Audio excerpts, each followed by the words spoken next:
Hey folks, welcome to class number 38. Sejam bem-vindos à aula número 38. E nesta aula a gente vai dar continuidade a um assunto que eu comecei lá na aula número 18. Acho que deve ter mais de 2 anos que eu gravei essa aula, se não for isso, é quase. Que são as preposições, tá? E eu já digo logo de cara que as preposições é uma das, digamos, das coisas mais complexas em qualquer idioma, mas principalmente em inglês, ok?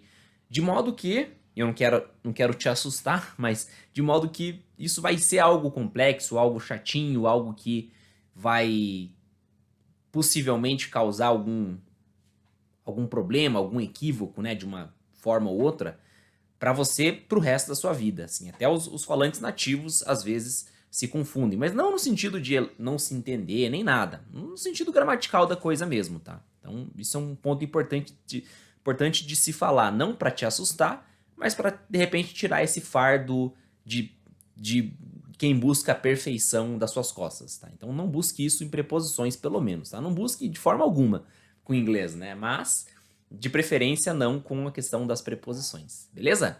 Dito isso, vamos para a aula.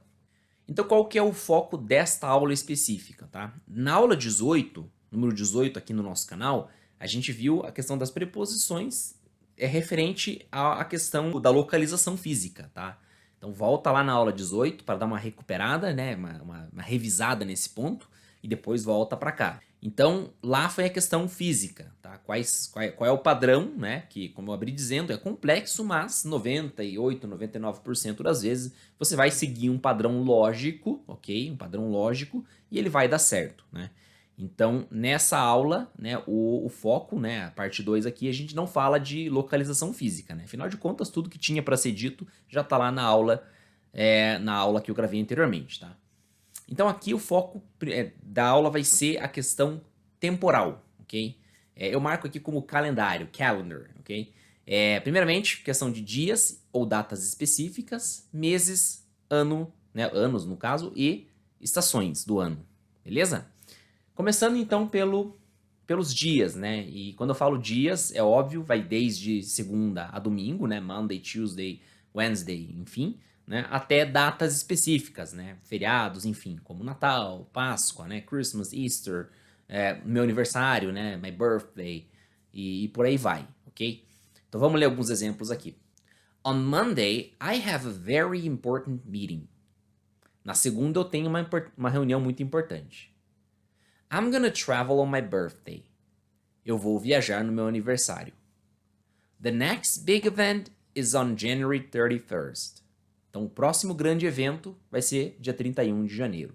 Note que todos esses dias, eles têm uma data específica, por mais que não seja mencionado na frase, né? Por exemplo, on Monday. Que dia que é essa segunda-feira aí? É 1º de janeiro? É 1º de fevereiro? Não interessa, mas é uma segunda-feira, então logo existe uma data específica por trás dela. Mesma coisa, my birthday, né? On my birthday. Não importa que dia do ano seja o seu aniversário, né? Mas é fato que existe uma data específica, né, no calendário. E é óbvio, na terceira frase, temos de fato uma data específica no calendário. Aí, antes de eu passar, é lógico, né, como ficou claro aqui nas frases, né, a gente sempre vai usar a preposição on, beleza? Sempre que falarmos de data específica, on, né? Irredutível, sempre, on, beleza? Já com os meses, a gente sempre usa a preposição in, beleza? In January, in March, in August, sempre in, sempre. My birthday is in December. I want to have my vacations in March. In October, I'll be traveling. Então, né, meu aniversário é em dezembro, eu quero ter minhas férias em março, em outubro eu vou estar viajando. Note que aqui eu estou falando só de meses, eu não estou falando de data específica, beleza? Por isso até, para não dar confusão, né, na última frase aqui no slide da parte de dias, eu tenho ali January 31st. Então note que se fosse apenas janeiro, seria in January e não on January, né? Então in January, mas se eu trago depois do mês a data, no caso o número, né, do dia, no caso 31st, 31º, 31 no caso, né?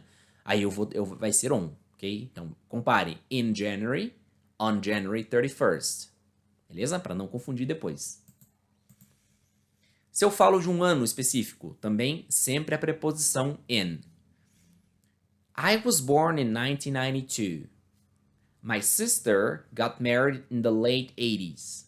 Então, eu nasci em 1992, né, e minha irmã casou no final dos anos 80. Veja que até a década vai entrar nessa, né? Se for a década de 80 e tal, também in, né? No caso, in the 80s, in the 90s, in the 70s e assim por diante. E para fechar, a questão das estações do ano, né? Summer, winter, fall ou autumn, né, no inglês britânico, e spring, né? Então, verão, inverno, outono, primavera, né? A ordem não é essa, mas enfim, o que importa são as palavras, né? It doesn't really get much cold here in the winter. Não fica muito frio aqui no inverno. People travel more in summer. As pessoas viajam mais no verão. Então é isso, recapitulando, né? Falando-se em calendário, se a gente fala de uma data específica, a gente sempre traz com a preposição on, porque afinal de contas, em português, na maioria das vezes, ou para não dizer todas as vezes, a gente vai usar em, né? No caso, em janeiro, né? No dia primeiro, tudo bem que no e em não são a mesma palavra, mas são, né? Porque no é uma contração de em com o, né? Então, enfim. Então isso para nós acaba dificultando. Então, vamos lembrar que on para data e in para meses, anos e estações do ano. And that's all for this class. I see you in the next class. Bye.